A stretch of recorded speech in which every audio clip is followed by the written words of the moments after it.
Hey everyone, welcome to the GN Patreon backer behind the scenes vlog. This is something we'll release to the GN Steve side channel publicly in, I don't know, a week or two, but you'll get way earlier access. What we're showing today is just some cool stuff we saw at CES.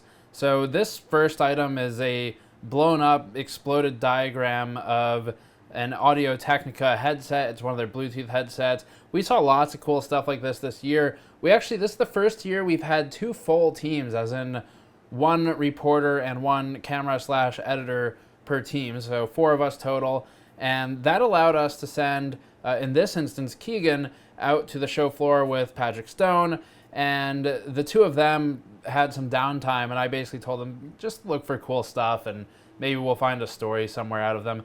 Didn't get a whole lot of stories, but we got a lot of cool footage. So this is, I'm not positive, I think this is from Alpine. I'm not positive what that was, though. If you know, let me know. I think it was a speaker. This is an Omron demo. So it was a ping pong demo. From what Keegan told me, it was pretty easy to beat this robot just by actually trying. But the idea was to get attraction and interest in the booth for Omron, who make the keyboard and mouse switches many of you are used to. I don't know what the hell this is. He had this in the Omron folder. It wasn't at the Omron booth. I don't know what it was. It looked kind of cool. I threw it in. This is one of the stupidest things at CES. What you're looking at is a quote-unquote hover car, which you basically put on a VR headset. You got into the car, which was not hovering. It was physically connected with the ground. And the VR headset made it look like a hover car. So basically you could sit in a chair, an office chair, and get the same experience. Kind of stupid. Got a lot of media attention anyway, because stupid things get media attention from mainstream especially.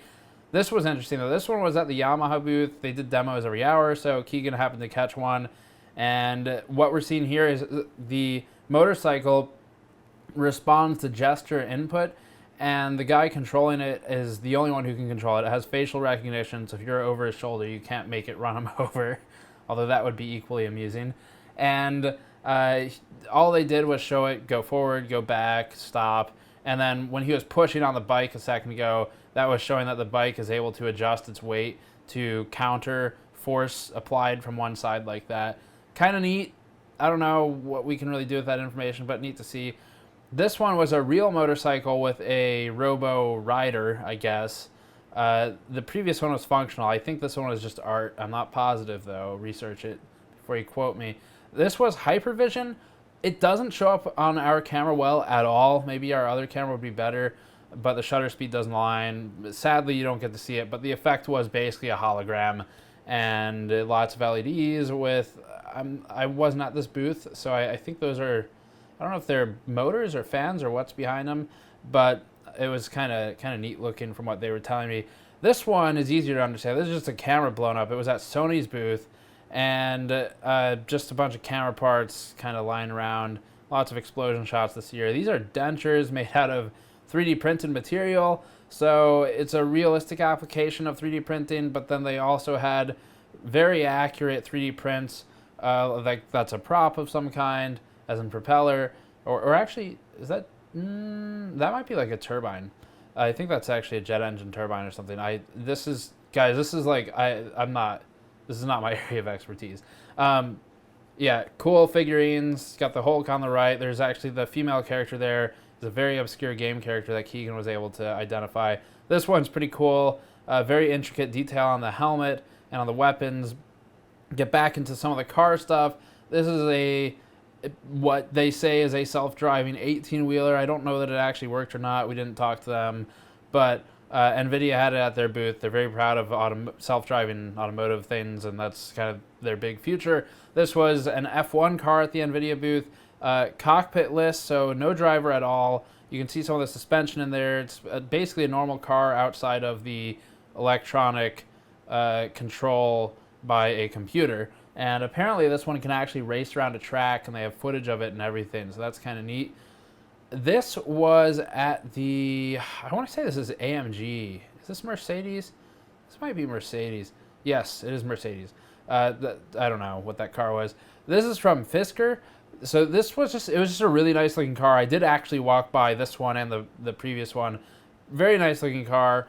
Not our area of coverage, but whatever.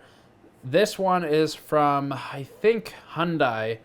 or Hyundai if you prefer. Yeah, there it is.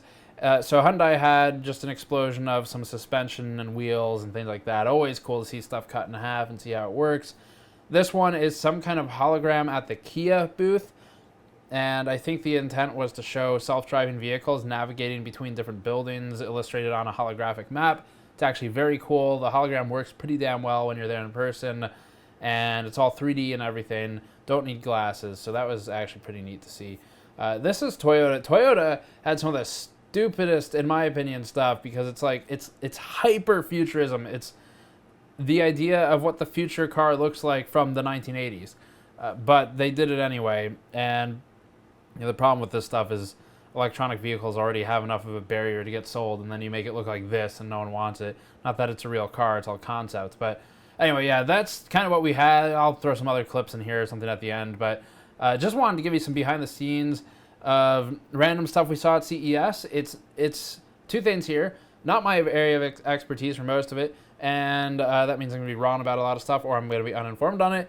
So it goes in a Patreon behind the scenes vlog. But two, still very cool and gives you an idea for what else is at CES. It is a gigantic show. We actually almost never go to the convention center where all that stuff was. My team, it was just Andrew and me. We went around to all the vendors in different suites, hotel suites, where they do computer hardware meetings. Keegan and Stone were often on the show floor, and that's where you saw all that stuff. So the show floor is 2 million square feet. It takes friggin' 30 minutes to walk from one end, actually more than that, to the other.